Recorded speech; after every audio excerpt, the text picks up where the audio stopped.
stuff that Biden was there. He was saying, if you guys need aid, however many billions, you can have it. Meanwhile, Trump, I think, was threatening to withhold federal funding from blue states that wouldn't, I think it had to do with the National Guard stuff, the deployment of the National Guard, that they weren't like doing enough for the riots. And Trump was threatening to withhold aid from some of these blue states.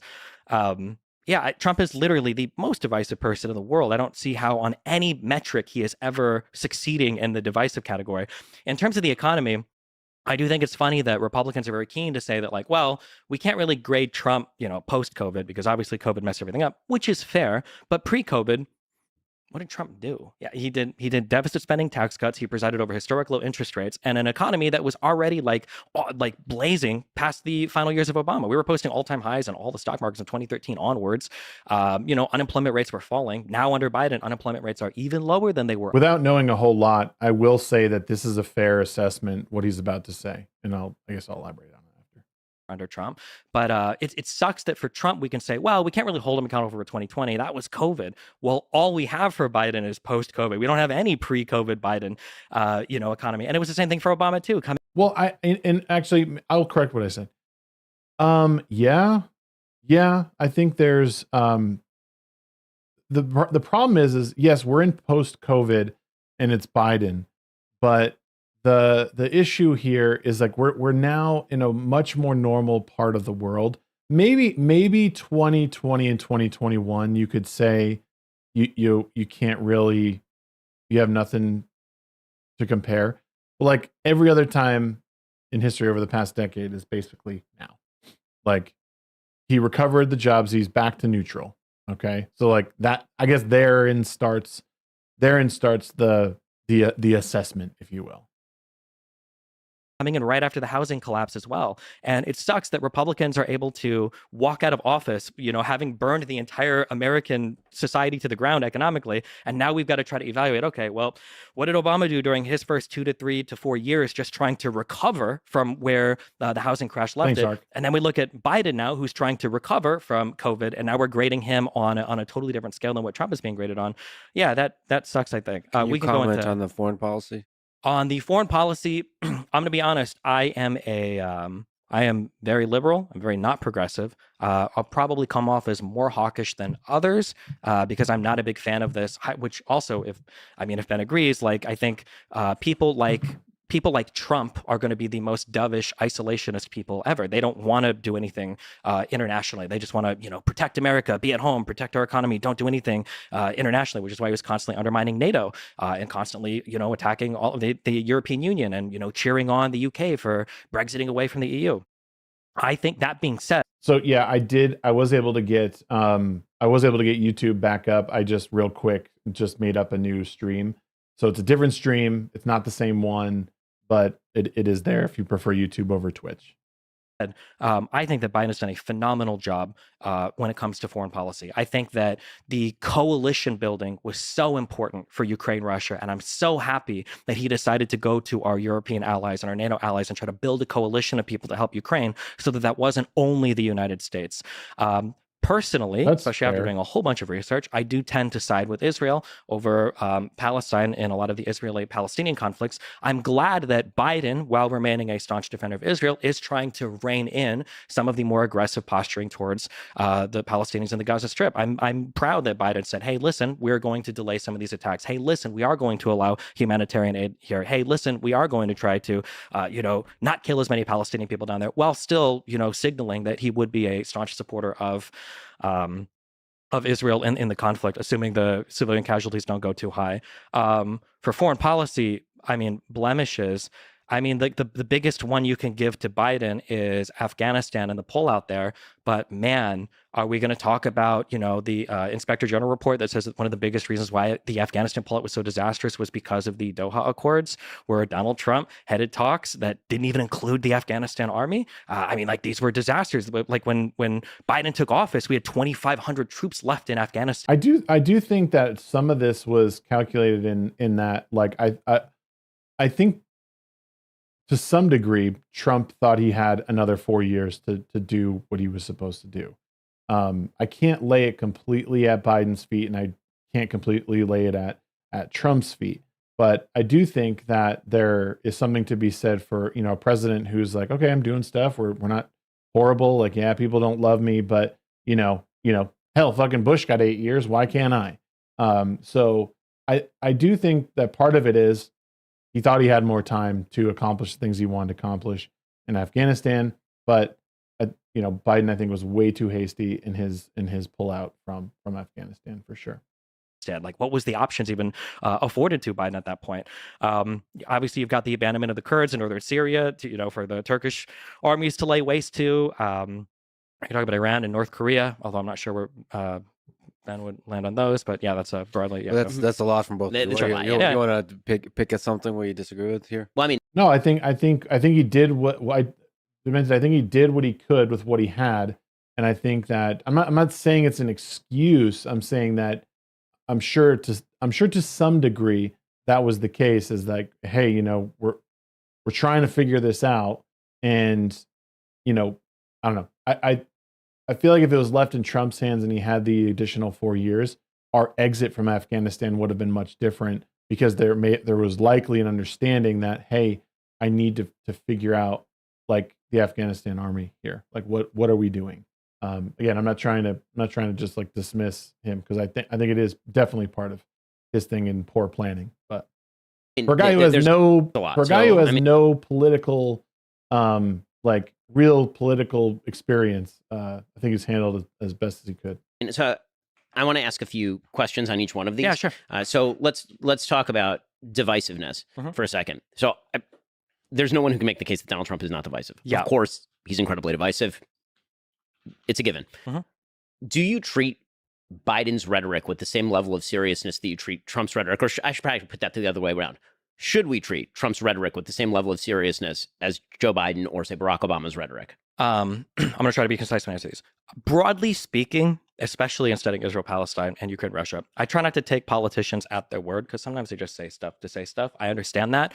But broadly speaking, I'm going to look at the rhetoric and the actions, and I am going to grade them the same. So yes, I would hold Biden and Trump to the same standard. Right. So my feeling is, and this is one area where, for clarification, we're going to have a division, is that I, of course, don't treat Trump's rhetoric in the same way that I treat Biden's or Obama's. He's utterly uncalibrated, and he says whatever he wants to at any given time, and it doesn't even match up with his policy very often. Yeah, I think that's one of the things that I do with him is like even like someone in the chat has said like, Trump has said he's going to suspend. He's been heard saying something about suspending the Constitution for his own political ends or whatever. I don't believe it for a second.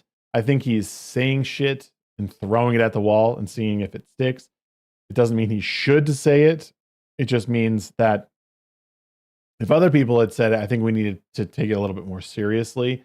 But I do think that due to the checks and balances of this country, that even someone saying that doesn't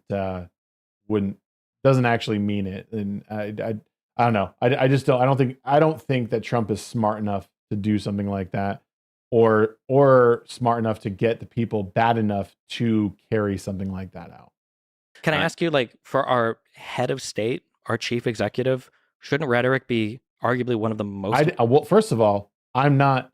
Well, no, it's not. I don't think it's about taking it seriously. I think, first of all, I didn't vote for Trump personally, but in the case of Shapiro, I think it's understanding that what this person is saying, like, there are things that you could take seriously, but there's also like you elect Donald Trump knowing that he is not a politician, and that he's often going to say things that he has no idea about, and he's just going to run with. I don't disagree with the sentiment necessarily that like, oh, you should vote for someone you believe in, but I don't think anybody has truly believed in anything a politician has said in decades.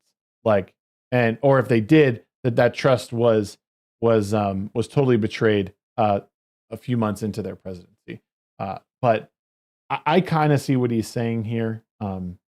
Important things that he does. I mean, the answer would be yes. And now I've been given a choice between a person who I think in calibrated ways says things that are divisive and a person who in uncalibrated ways says things that are divisive. And so the evidence that Joe Biden is divisive is every poll taken since essentially August of 2021.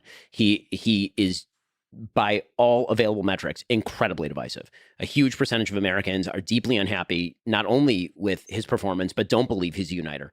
That's just the reality. And that may just be a reflection. I mean, honestly, we may be putting too much on Trump or Biden personally. It may just be that the American people themselves are rhetorically divided because of social media. And I think that's the better. I think we're divided because of social media. I think because of how the algorithm fuels people one way or another, based on their interests and what they interact with.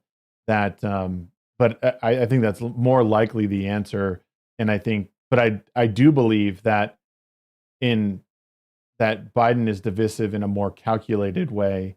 And I do think in some regards he's controlled what he says. I honestly don't believe that Biden is there enough mentally to like truly be saying the things that he means to say. I think this stuff is being written for him and he's just there reading it. And I don't know how much that he actually believes in this. I just think when you look at Biden on the whole, he's been on the wrong side of so many policies throughout his career. A lot of stuff that's overturned, that's not even, that people hate now, and yet he's just that career politician who won't go away. People think that he's better than Trump, but he's not. He's just the different side of the same damn coin. Again, Trump's rhetoric is not calculated. It's just sort of like, bah, bah, ah, ah, and he's a bully, I've said this a lot. Trump is a New York real estate mogul. He is through and through that. He acts that way. But he was able to accomplish some things that seem to benefit people. I think that's about as far as it can go. I do know I've watched a few things that have said that a lot of the stuff that Biden's economy has actually improved over Trump since 2020, since he took over. But I couldn't quote anything from it. Social media can, in fact, be a cesspool. One thing that I would ask you about that, though, sure, is I agree, especially when you look at the favorability. But sometimes when I look at these polls, when you start to disaggregate them by party, I wonder if it's actually, is Biden historically divisive? Yeah. Or I agree, Brahma. I'm trying to think of a really polite way to say this. The people that like Trump worship Trump. I don't know. Like one of the most prescient things. I do think that Destiny's right here. I think that people that support Trump do worship him in an odd sort of way. And I think if they took more time to really break down like who Trump is and what he's doing, like people, the question of should we re-elect him would be a little bit tougher. Like I don't think the gap would be so wide between like someone like Vivek and Trump, or even DeSantis and Trump. I think that gap would be way closer than people are just like, oh, Trump's the answer. It's the only answer. He's the only thing that we can go for, and he's it. He's our Messiah. I do think that it has been weird to see a lot of that. That Trump could have probably ever said was that I could kill someone on 5th Street and nobody would hold me accountable. So is it really that Biden is historically divisive, or is it that every single Trump supporter will always say that Trump is great and always say that Biden is bad? The reason I would say that Biden is in fact historically divisive is because Republicans felt much more strongly about Barack Obama than Joe Biden, actually. But they didn't feel as strongly about Trump as they did about like Romney or McCain. Right. In what way? I mean, and like, the allegiance to Trump. Oh, no, there's certainly more allegiance to Trump than there is to Romney or McCain, largely because Trump won in 2016. But beyond that, the point that I'm making is that if you're looking at the stats in terms of divisiveness, Republicans always find the Democratic president divisive. The question is where the rest of the country is. And right now, there are a lot of Democrats who either don't agree with Biden or find him divisive. There are a lot of independents who find him divisive. So when we're comparing these things, I don't think they're leagues apart in terms of the divisive effects of what they say. Right. And I'm separating that off from like the inherent content of what they say, because obviously what Trump says is more divisive just on like the raw level. I mean, if he's insulting people as opposed to Joe Biden doing MAGA Republicans, like if I were an alien come down from space and look at these two statements, I'd say this one's more divisive than this one. But then there's the reality of being a human being in the world. And that is everyone has baked Donald Trump into the cake. And Joe Biden, again, started off with a patina of being non-divisive and now has emerged as divisive. If you don't mind, I actually want to get to the foreign policy questions because this one is actually slightly less interesting to me. Sure. Well, can I? Just one quick thing, I guess, like, because we can say the reality of it and we can look at opinion polls. What if we look at like legislative accomplishments? Like Biden is working on a 50-50 divided Senate. Donald Trump had both houses of Congress and the Supreme Court and got like no major legislation passed. Well, I mean, he did lose Congress in 2018, but sure. But prior to that, because we got the infrastructure bill, I think, in 1 year, which Trump promised for his entire presidency, didn't get anywhere on it. I mean, yes, his Republican base was not in favor of mass spending on infrastructure, and neither am I. So there's that. I think that's mostly a state and local issue. But they were in favor of mass spending for tax cuts? That's not a spending. I mean, effectively it is, right? Like effectively, it's not. Well, if you're cutting tax receipts, but you're not changing the level of spending, like Biden did with the IRA. I mean, again, we have a fundamental philosophical difference here. I think that when the government takes my money, that is not the government somehow being more fiscally responsible. And when the government allows me to keep my money, I don't see that as the government spending. I see that as my money, and the government is taking less of it. That's great, but at the end of the day, the government is still going to be in a deficit spending, and they're going to have to borrow money from the Treasury. Right, we have a spending problem. In other words, not a receipts problem, is the case that I'm making. The problem with Donald Trump is not that he lowered taxes. The United States has one of the most progressive tax systems on the planet. And in fact, if you wish to have a European-style social welfare state, what you actually need is to tax the middle class to death. I mean, the reality is that the top 20% of the American population pays literally all net taxes in the United States after state benefits and all of this. Sure. So if you actually wanted to have the kind of social welfare state that many liberals seem to want to have, like Northern Europe, for example, you'd actually have to tax people who make $40,000, $50,000, $60,000. And I don't want that. I agree with that. So, but how do you explain the lack of legislation? I mean, if he's like such a uniter, because I think the Republican Party itself is quite divided, and I think that Trump. Yeah, I think it seems like Destiny is talking about uniting political parties, and saying that Biden is getting more done in a bipartisan manner than Trump ever did, which he might be right in that, but like there was a lot of pushback from people. I just don't think that when Trump was in office, it was more of a, hey, we need to get rid of this guy because we don't like this guy.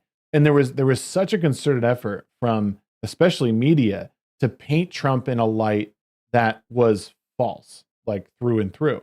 So it was a complete, like, to me, it was a dog and pony show for people to be like, oh, like we're not going to get along with this guy because this guy's a complete a-hole, and here's why. But we're not going to give you the truth of the matter. We're going to editorialize where we want. We're going to make all these. We're going to cut him out of context and make him say things that he didn't actually say. And it, because there are things that was good. Like there was like the whole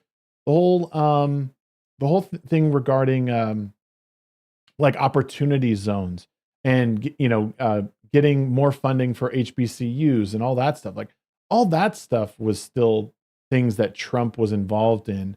There, even there's a bunch of wasn't a bunch of people that were out on he got out of prison on like minor crimes and then brought him to the White House and like all this sort of stuff like that the media didn't want to talk about, and we had to get from other sources. And then that to me, all that does is make people even more skeptical. So why isn't the news reporting on this? Because it doesn't help their narrative on him being a bad racist, like that's why.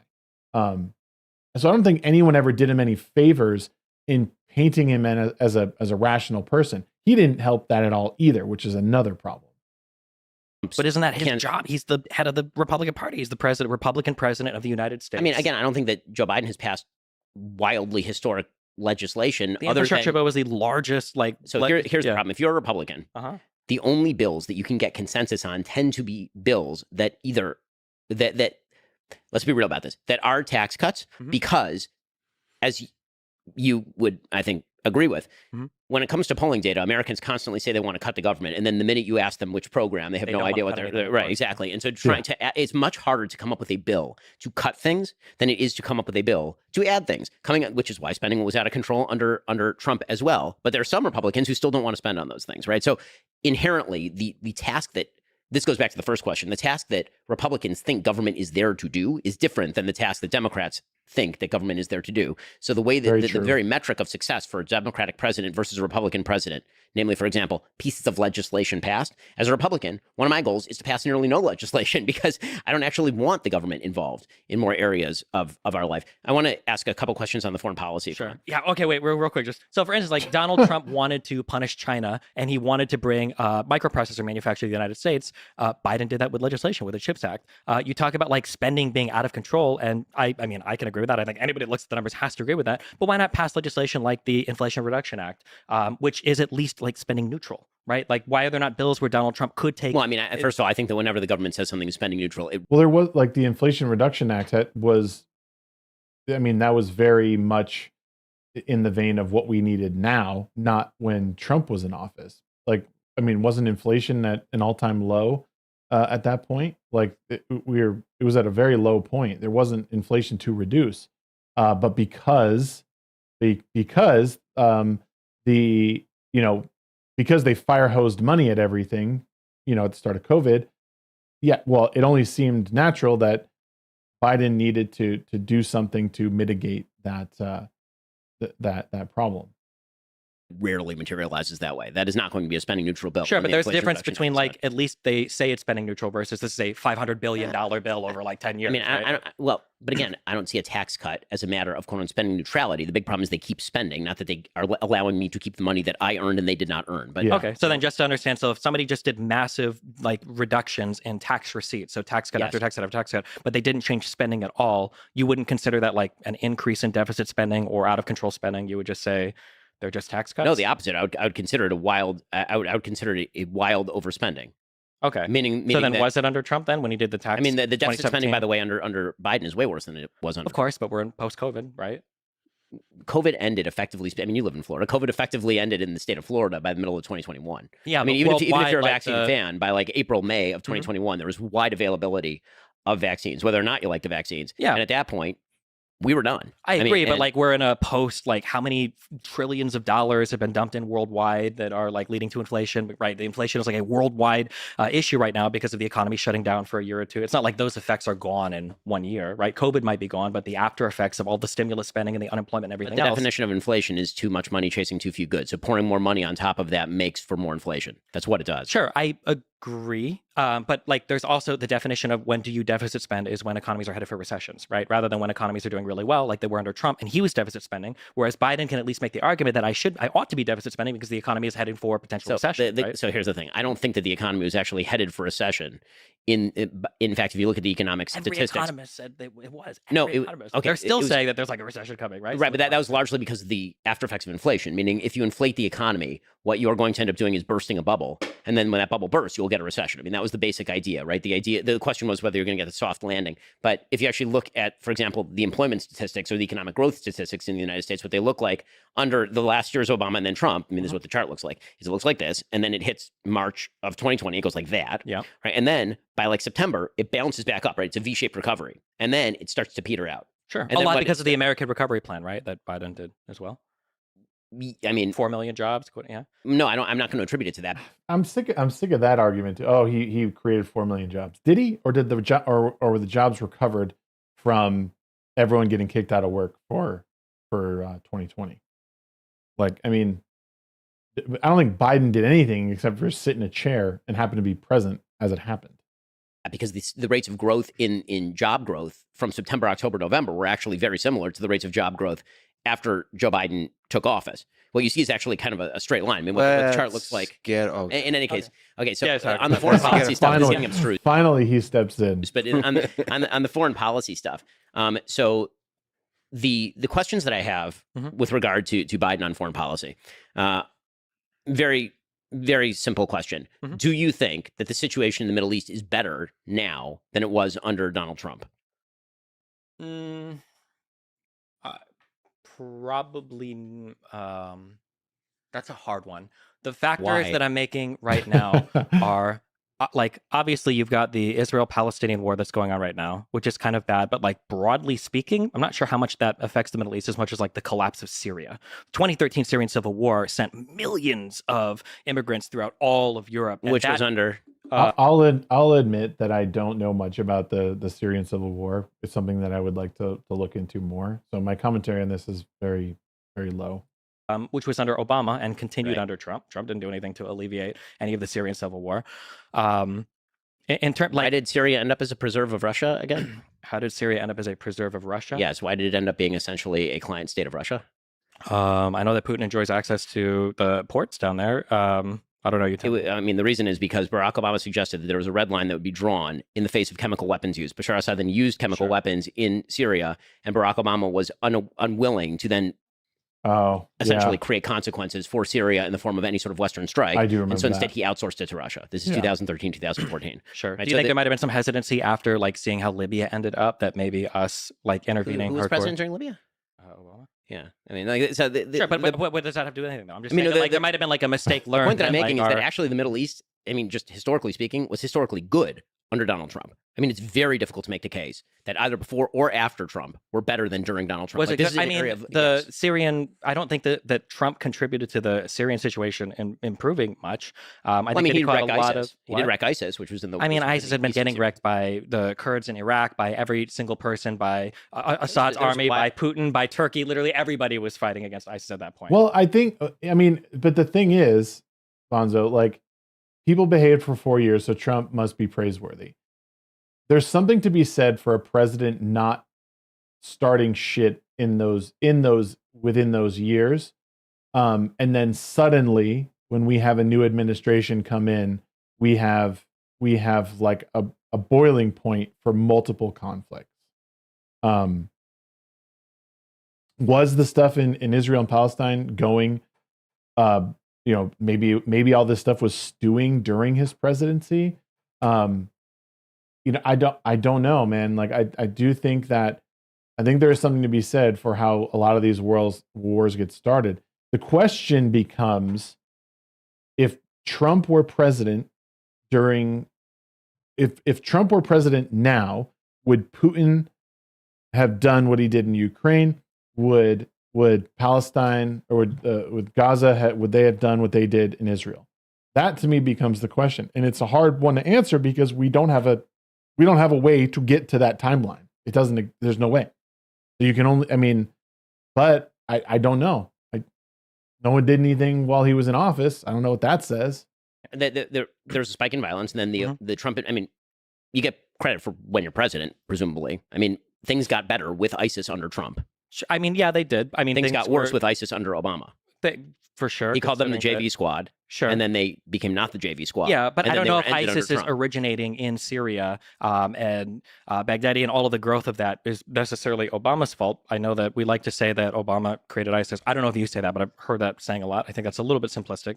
I don't think that when I'm looking at actions that presidents have taken, it's not a praise of God Emperor Trump. I'm saying that there is something to be said for not poking or being the bellows that kicks the flames of another war in the Middle East. And then even Trump's insistence on pulling out of Afghanistan, again, not perfect, and he excluded some people, but it was still something he was trying to de-escalate. So again, I'm not me of all people, definitely not I'm not a Trump bro, but why, if he is such a tyrant, if he's such an evil person, why not, mess around with this stuff? He stood up pretty well against someone like Putin. Anyways. The biggest criticism I have for Middle Eastern policy is I think the Doha Accords were a disaster, and I think that's one of the biggest blemishes that we have right now. I would also argue that moving the embassy to Jerusalem was also kind of silly, and arguably contributed to some of the conflict we see right now. No, exactly. I'll argue precisely the opposite, especially given the fact that after the movement of the embassy to Jerusalem, the Abraham Accords continued to sign and actually expand, and that if Donald Trump had been elected, I have no doubt in my mind that Saudi Arabia would now be a part of the Abraham Accords. In fact, that was basically pre-negotiated. And then when Joe Biden took office, Joe Biden took a very anti-Saudi stance on a wide variety of issues. The biggest single effect in the Middle East of Joe Biden's presidency, and again, I agree with you that not every foreign policy issue can be laid at the hands of a president. Joe Biden's main approach to the Middle East was very similar to the Obama approach, which is why the Middle East was chaotic under Obama and chaotic under Biden. And that was to alienate allies like Saudi Arabia and Israel, and instead to try to make common cause or cut deals with Iran. What that did is incentivize terrorism from Iran. What we're watching in the Middle East is Iran attempting to use every one of its terror proxies in the Middle East, and it was specifically launched in an attempt to avoid what Biden actually was trying to do, which was good, which was, after 2 years of failure with Saudi Arabia, try to bring them into the Abraham Accords, right? That was what was burgeoning at the end of last year. And Iran saw that, and Iran decided that they were going to throw a grenade into the middle of those negotiations by essentially activating Hamas. Hamas commits October 7th. Israel, as a sovereign nation state, has to respond to the murder of 1,200 of its citizens and the taken kidnapping of 240. Israel has to do that not only to go after its own hostages and try to restore them, but also to reestablish military deterrence in the most violent region of the world. Hezbollah gets active on Israel's northern border. Hezbollah is an Iranian proxy. They get active on the northern border. The Houthis in Yemen get active. These are all, the only reason all this is happening at the same time is because Iran is doing this, right? And not just that, they are threatening global shipping. Sure. If you're talking about the effects of global supply lines, which I totally agree had a major inflationary effect on the economy thanks to COVID, right now, the cost of shipping is nearly double what it was just a few weeks ago. And that is because a ragtag group of Houthi barbarians are attacking international shipping and forcing everybody to stop using the Bab el-Mandeb Strait, instead going around the Cape of Good. I would argue that but I don't think it's necessarily not caring. I think there's a lot at home. Again, this is another thing that, like, I just think we spend less time at home in the United States, as far as like the government goes, worrying about what's within our borders and what's happening here, and worry more about bringing people together and bringing them in and being the world police. And I think that's bad. And I've had that stance for a while. Like the world policing, I understand why we do it. I understand we need to protect our interests around the world, and I realize we have to, protect our FOBs around the world, and the people that are there. So you do need military spending, but I don't think that people having the idea that we need to fix the United States to stay within our borders is a bad thing. I think that we lack the balance between all of those things. I think that we've been incapable for a long time of operating here at home, closing borders when we need to, and then also protecting our interests around the world. I think we need less of a foothold around the world.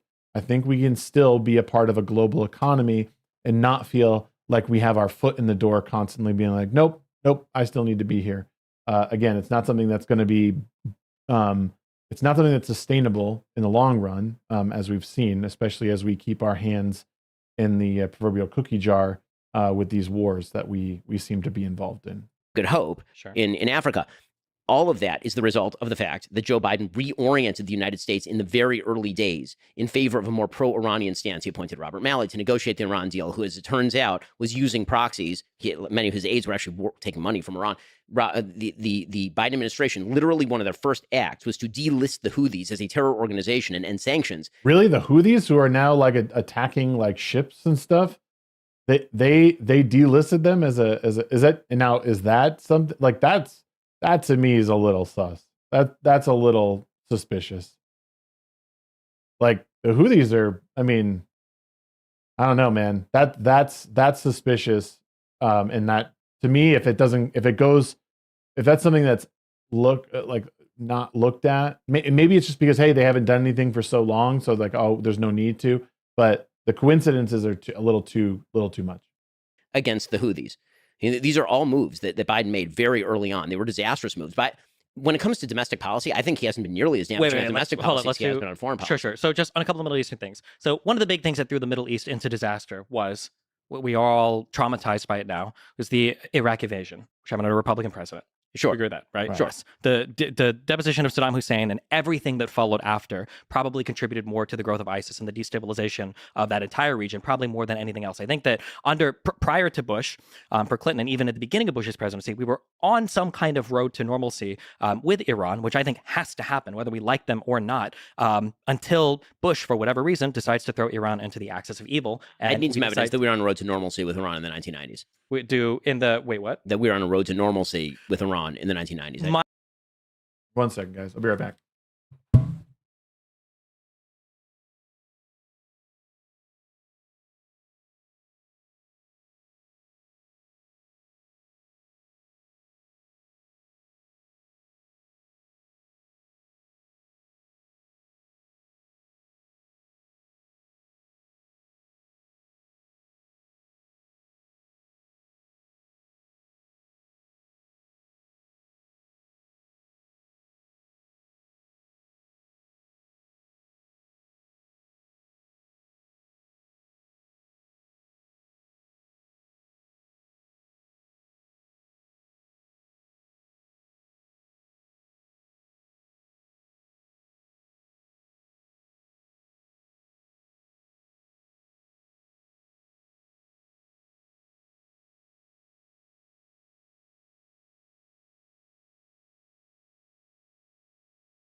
My understanding is that, from the late 90s and prior to the Axis of Evil labeling of Iran, that there was going to be some path forward to where we could start to normalize relationships with them. I find that very difficult to believe, and I don't see a lot of evidence. I mean, we can just disagree on that. Sure, we can disagree on that, but I know that the after effects, just quick note, the after effect of the Iraq War that was the most devastating was the increase in power of Iran. Yeah, I agree. Yeah, because of the destabilization of Iraq, and Iraq not having a government there that was functional for at least a decade. And was, in fact, a Sunni government, right? Originally, it was a Sunni government. Disbanding the Sunni army was one of the worst things that the Bush administration did. Banning all the former Ba'ath parties, sectarian, all horrible under a Republican president. But don't disagree. That that probably contributed more to ISIS, to the growth of power in Iran, maybe even to the destabilization of Syria, probably more than anything that Obama did.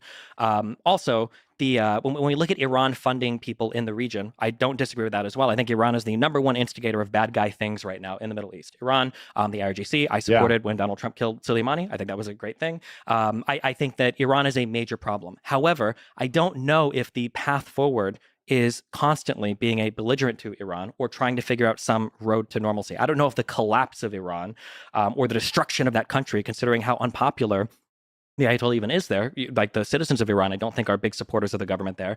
I feel like moving on a path where, let's do our nuclear inspections. We had that Iranian nuclear deal that Trump pulled out of. Let's do the nuclear inspections. Make sure you're not on a way to nuclear weapons. Let's unfreeze some funds. Let's move in some direction where we get on a good term with you. I feel like that's the most important thing that needs to happen in the Middle East. As much as people like to look at the Abraham Accords, who cares if, what was it? Bahrain, I think Oman, I think UAE, Sudan, Morocco. The UAE and Morocco, are something like all of these people, even Saudi Arabia, already have like de facto normalization with Israel anyway. They're all trading. No, this is, I mean, to pretend that anybody even 15 years ago would have been talking about normalization between Saudi Arabia and Israel is insane. They were already on that path. They had already been they were already de facto trading partners with each other. They had already been collaborating and doing things. That's a wild claim that Israel and Saudi Arabia were going to normalize 15 years ago. 15 years ago might have been a wild claim. But after Turkey, after Jordan, and then in the past 20 years of economic relations and ties with each other, all of the leadership in the Middle East, and you'll agree with this,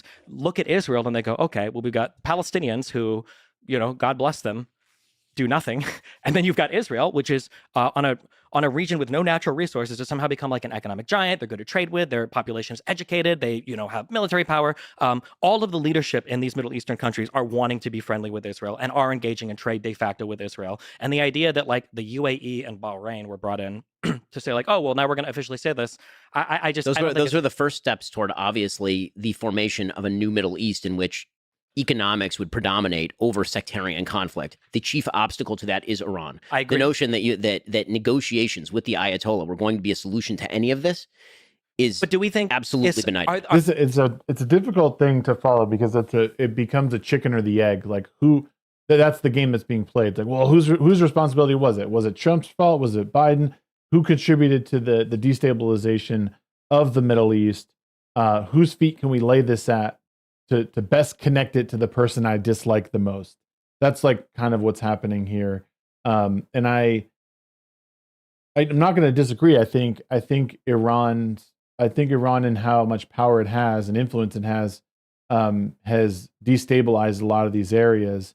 It doesn't. We're not really approaching the fact of whether or not, we lay this at Trump's feet, we lay this at Biden's feet, or maybe it's just a really awful coincidence that everything went really quiet for several years with Trump, and then all of a sudden is back to business again when Biden takes office. I don't know.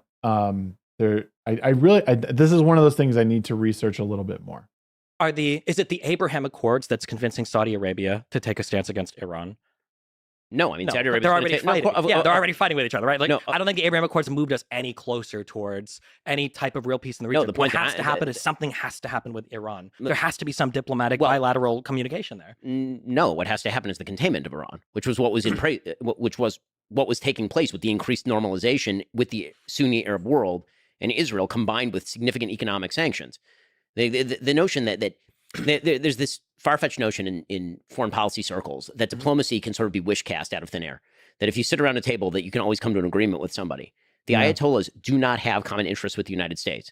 They do not. And this idea that they are willing to take money in exchange for example, some sort of peaceful acquiescence to Israel's existence is obviously untrue. Hasn't that been the case, though? That you've had a region with tons of sectarian violence for a long time, and then finally Turkey was like, you know what? This isn't worth it. The United States paid them a lot of money. They had conversations with Israel. And you know what? The economy, the economic gains. Well, I mean, the relation. Same thing with Jordan. Same thing with not getting into Turkish politics. But, sure, but the situation with Turkey was actually quite warm between Israel and Turkey in the 90s when you had the sort of secular Muslim regime in the 90s, but they signed Kemal Ataturk in place, and now Erdogan has joined in the fray, and Erdogan is significantly more radical than what came before. So sorry.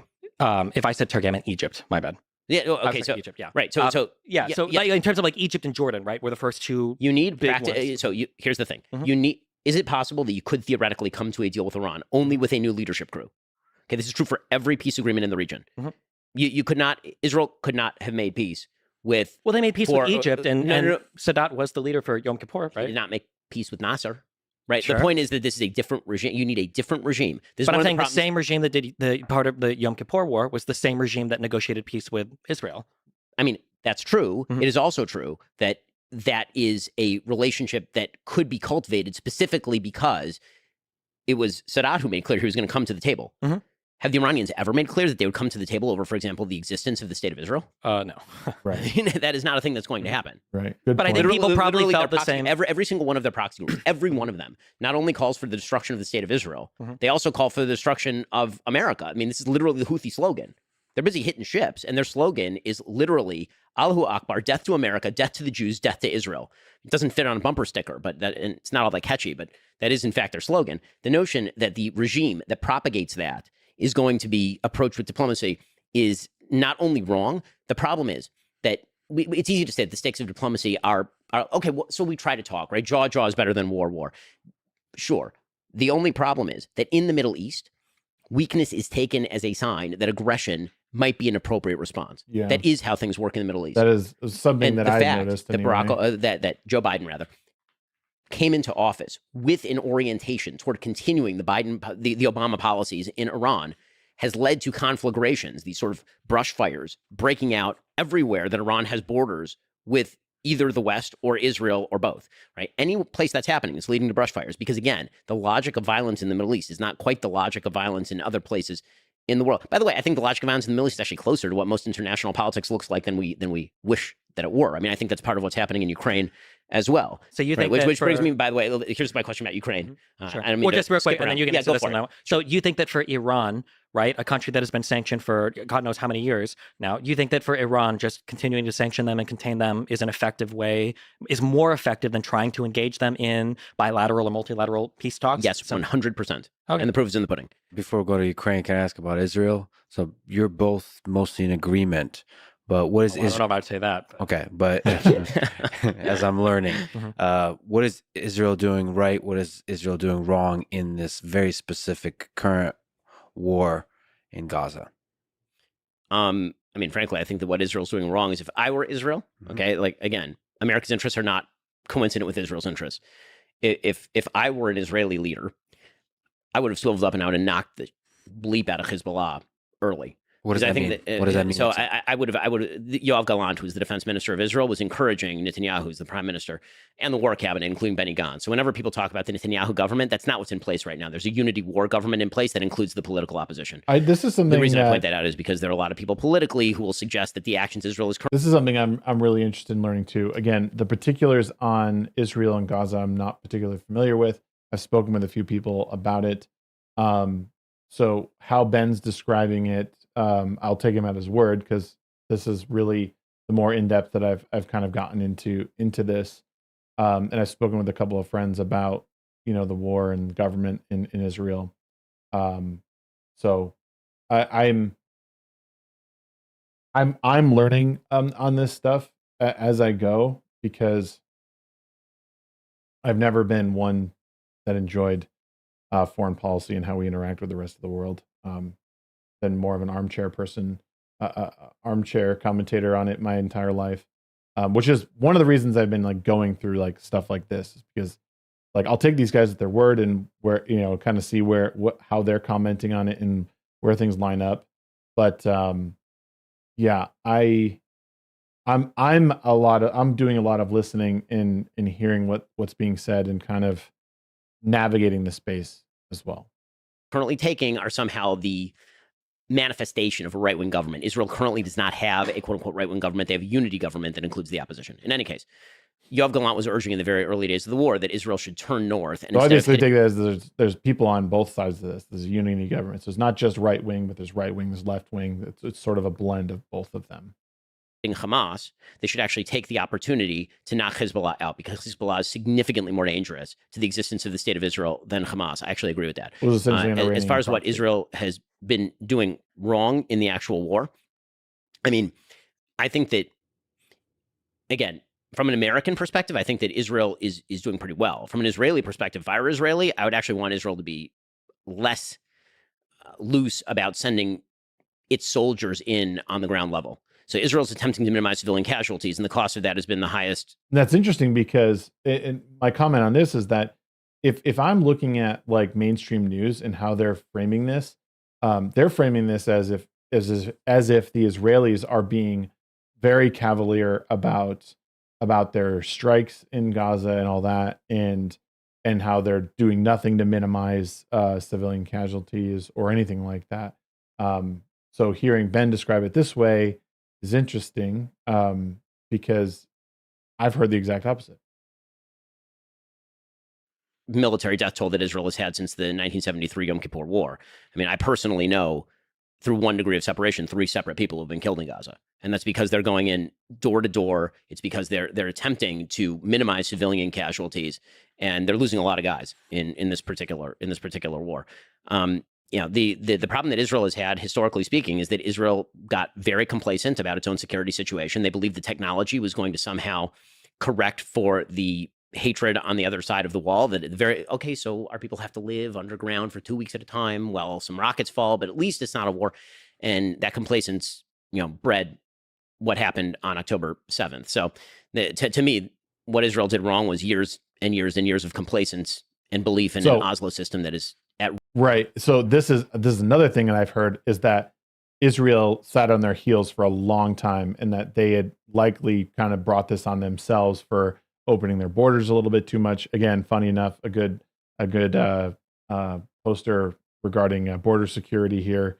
An argument to be made for border security. They got very lax on that. Let more people in, more Palestinians in from Gaza over the past couple of years, and been allowed to. That's basically been allowed to exploit this whole situation and allow the Palestinians to prepare for this the October 7th attack. Root a failure, because you cannot make a peace agreement with people who do not want to make peace with you.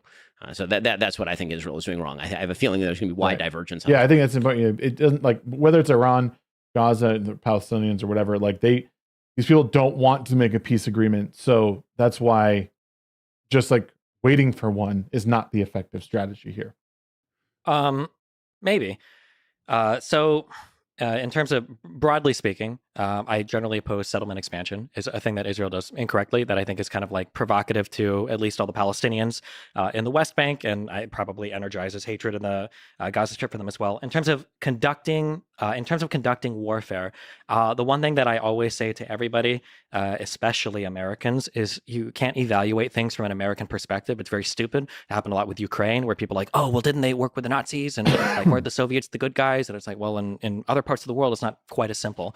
And I think the same is true for Israel-Palestine, that a lot of Americans will analyze the conflict as just being one between only Israel and Palestine, which it's not. It's a conflict between Israel and then Palestine, Hezbollah, the Houthis, and Iran. Right now it is. I think that however, one area where I'll break with Ben is I think that minimizing civilian casualties and everything is very, very, very important. I think on the Israeli side, I don't think it's important so that the U.S. will stay with them, because I think the U.S. is probably going to stick with Israel as long as they don't do anything crazy. And I don't even think it matters for the international community. It definitely doesn't matter for the UN, because Jesus Christ. However, I think it's really, really, really important that I think that in the Middle East, broadly speaking, I think that leadership, especially in the Gulf, has gotten over the Palestinian issue. I think that leadership is kind of like they don't care as much anymore, but the populations still care quite a bit.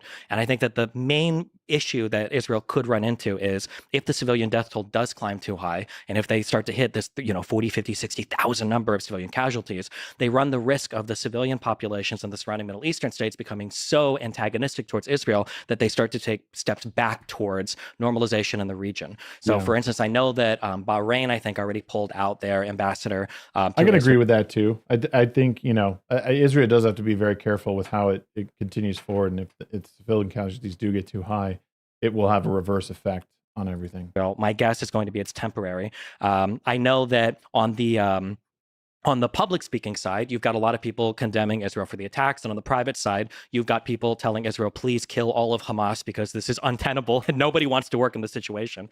I don't know if this ended up being true or not. I'm guessing it didn't, but I saw on a couple of Twitter accounts it was leaked that potentially Saudi Arabia was considering installing a government in the West Bank that they would run.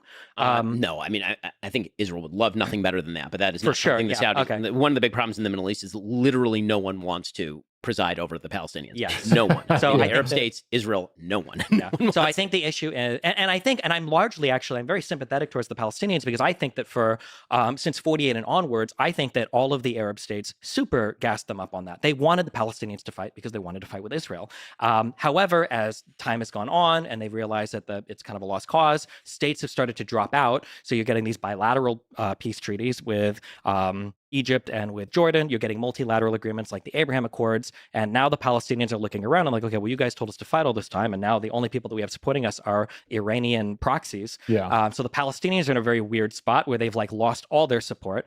I agree. I think that Israel, what I would say to be quote unquote critical of Israel is Israel needs to take strong steps towards peace that probably involves them enduring some undue hardship. So not the October 7th attacks, because this kind of goes back to what I was saying, like in regards to like forgiveness. When I talk to people, like we need to they need to take an L in some regard and reach for peace in this region, because like Israel's the more stable of the countries in in this conflict.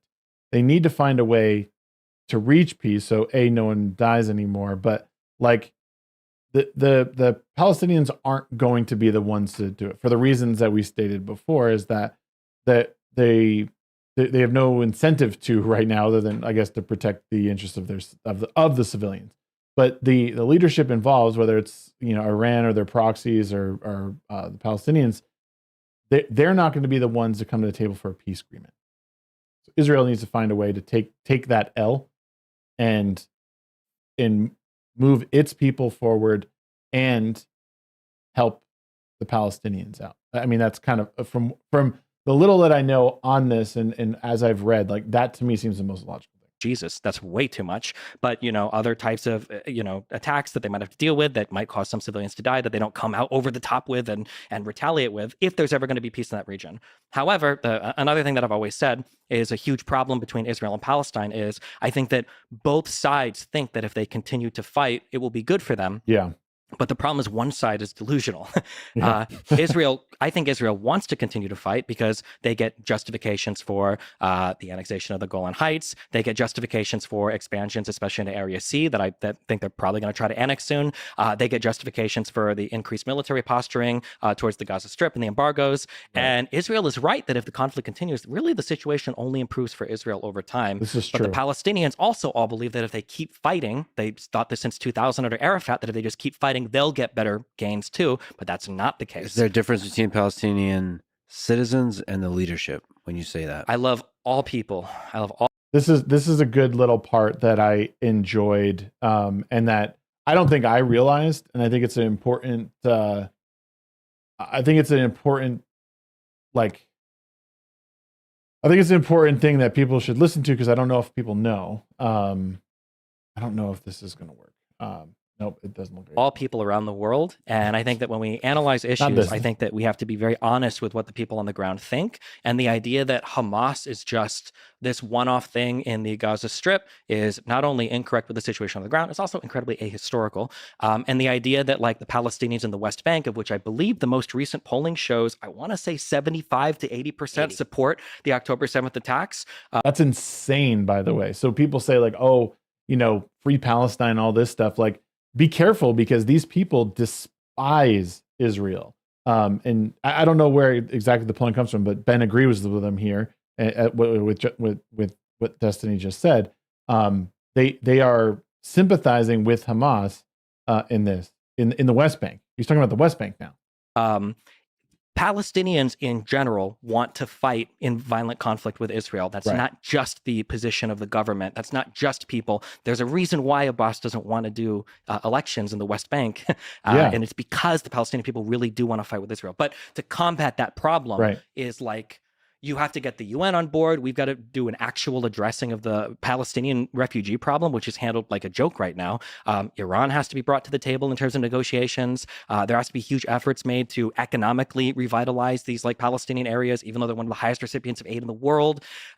You have to do something about the embargo and the blockade in the Gaza Strip, which isn't just maintained by Israel. It's also maintained by Egypt. You should ask why. There's a lot of things that have to happen to fix that problem. But the reality is I don't think Israel really wants to, because they get to continue their expansion into the West Bank, and I don't think anybody around the world really cares that much. So in a month we won't be talking about it. I will argue with that. The idea that Israel does not want to end the conflict is belied by the history of what just happened with the Gaza Strip. So when we talk about settlements, for example, Israel did have settlements inside the Gaza Strip. I just think, again, I will reiterate how important it is that to understand the politics of the region here. Again, I don't have the full story on it, but when I see at these giant American universities, free Palestine, like, stop slaughtering Palestinians, they're innocent, blah, blah, blah, blah. Like, understanding like what these people really want. And the end game is that a lot of them want open conflict with Israel. And they're happy with what's going on, with how Hamas is handling this. Like that, this becomes a really big concern for me, especially again, when I see people who are they're just parroting things that people say, supporting these countries without understanding their positions overall. It's very, very unsettling. And again, I've only been involved in this very short amount of time, but something always didn't sit right with me in how the media and these big companies even have backed Palestine, and not really understanding, and the thing is, and I think a lot of them are just misinformed. I think it comes down to they don't want civilians to die, which no one does. I don't think anyone's defending the idea of war crimes and intentionally killing civilians in these countries. No way.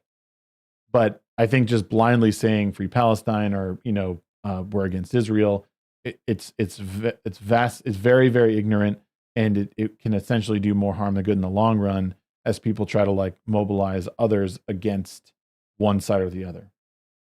There were 8,000 Jews who were living inside the Gaza Strip in Gush Katif up until 2005. They withdrew all of those people. I mean, took them literally out of their homes. And the result was not the burgeoning of a better attitude toward the state of Israel with regard to, for example, the Palestinian population in Gaza. In fact, it was more radical in Gaza than it was in the West Bank. The result was obviously the election of Hamas, the October 7th attacks, in which unfortunately many civilians took part in the October 7th attacks. There's video of people rushing who are civilians and dressed in civilian clothing into Israeli villages. Not always the same thing. Well, no, that is 100% true, obviously. And when it comes to Area C and Israel's supposed deep and abiding desire for territorial expansion in Area C. So for those who are not familiar with the Oslo Accords, and again, this is getting very abstruse, but the Oslo Accords are broken down into 3 areas of the West Bank. Area A is under full Palestinian control. That'd be like Jenin and Nablus, the major cities, for example. There's Area B, which is mixed Israeli-Palestinian control, where Israel provides some level of military security and control. And then there's Area C. And Area C was like to be decided later. It was left up for possible concessions to the Palestinian Authority if the Oslo Accords had moved forward. Those are disputed territories. There is building taking place in Area C by both, actually, no one talks about this, but by Palestinians as well as Israelis. And the question as to whether if Israel stopped building, there have been many settlement freezes in the past, including some undertaken by Netanyahu. And it actually has not done one iota of good in moving the ball forward in terms of actual negotiations. Again, the biggest problem is that the leadership for Palestinians has spent every day since really 67. It's not even 48, because between 48 and 67, Jordan was in charge of the West Bank and Egypt was in charge of the Gaza Strip. And at no point did either of those powers say, hey, maybe we ought to hand this over to an independent Palestinian state, which was originally the division that was promoted by the UN partition plan in 47. Because of that, the leadership post 67 and really starting in 64, the Palestine Liberation Organization was founded in 64, and it called for the liberation of the land. In 64, they had the West Bank and they had the Gaza Strip. So they're talking about Tel Aviv. When it was founded in 64, the basic idea, as kind of indicated by that, was Israel will not exist. And that was a promise that's been made by pretty much every Palestinian leader in Arabic to the people that they are talking to. Yasser Arafat famously would do this sort of thing. He'd speak in English and talk about how he wanted a 2-state solution, and then he'd go back to his own people and say, this is a Trojan horse, and we're going to... If Israel could, if you think that Israeli parents want to send their kids at the age of 18 to go and monitor Jenin and Nablus and be in Khan Yunis, you're out of your mind.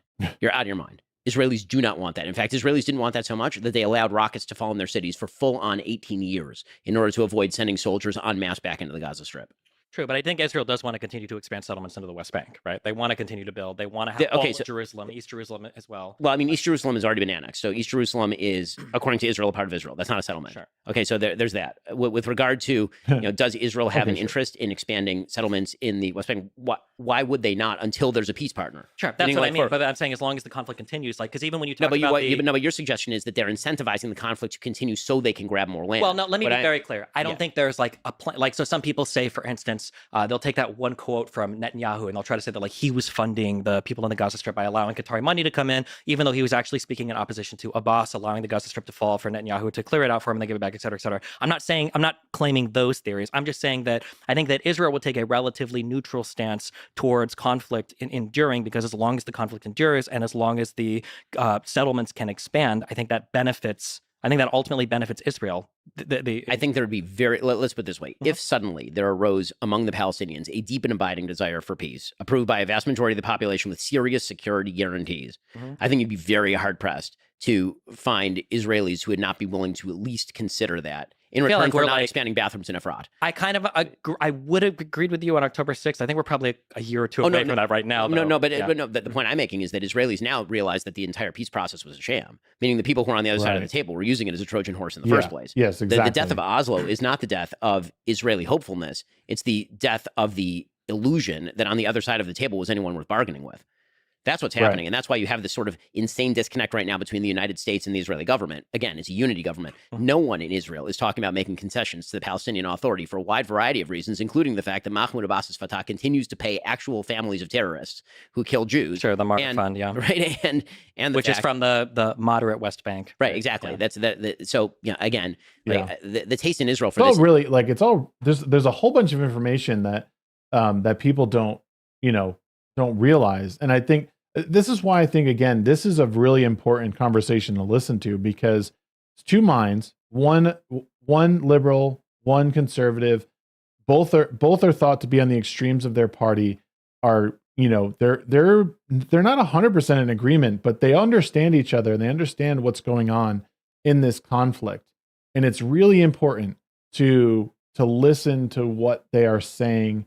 And I mean, there's a lot of news here, and understanding that the moderate West Bank isn't as moderate as people really believe. They're pretty sympathetic to what the Palestinians did on October 7th.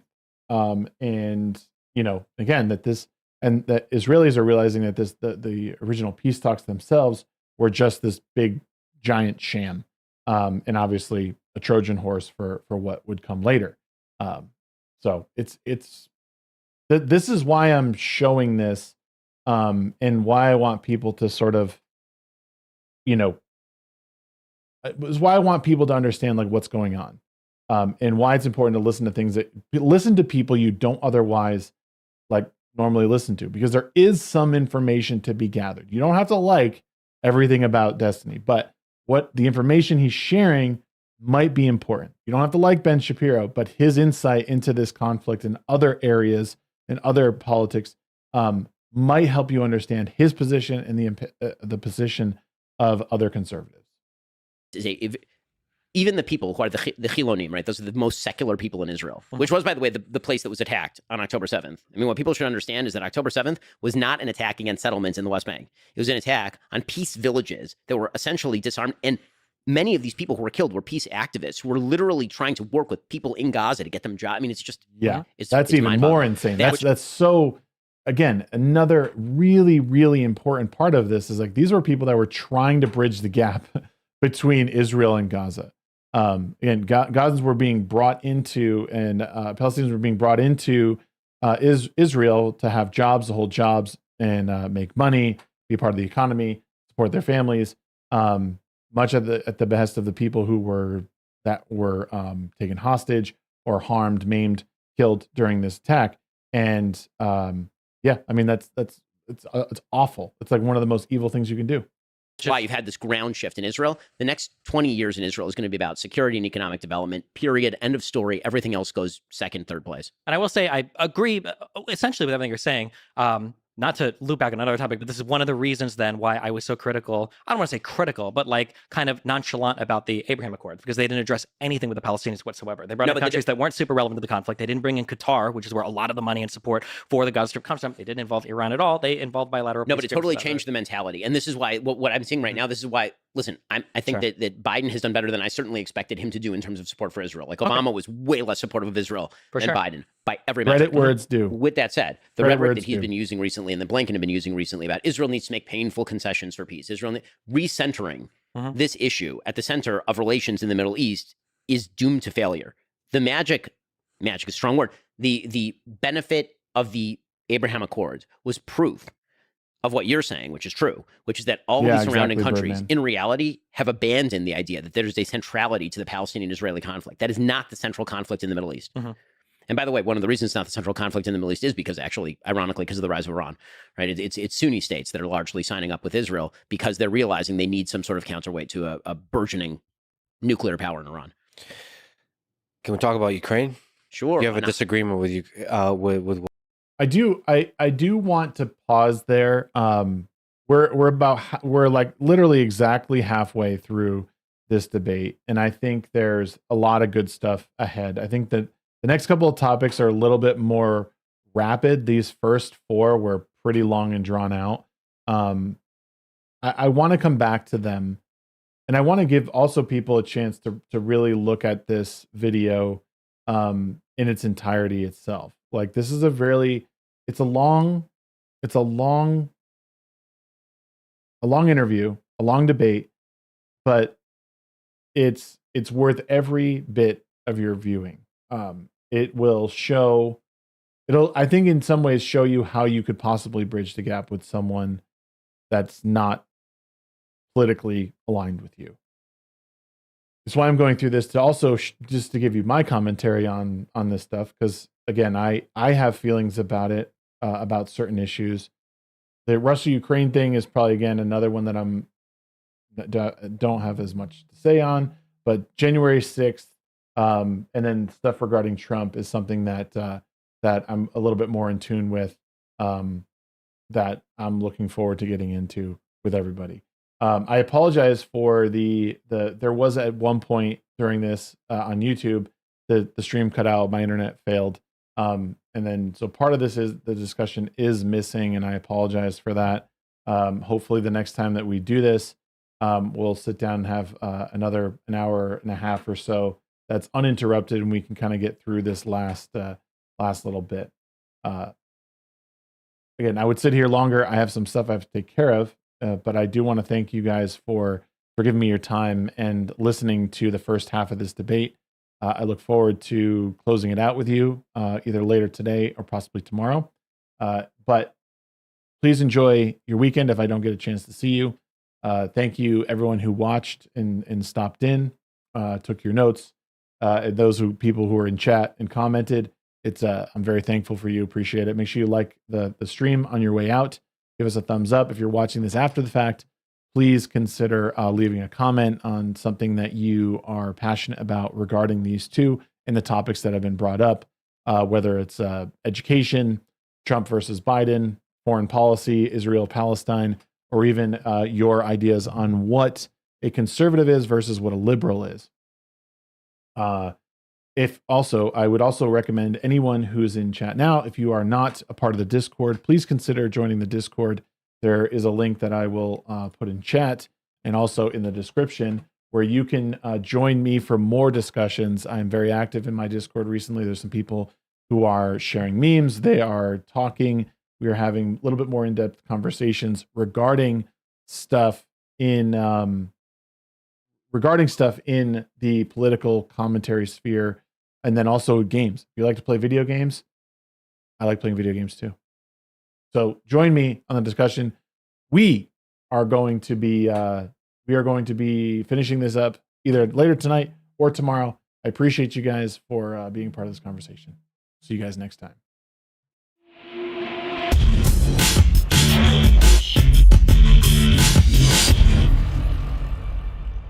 I like to put stuff online.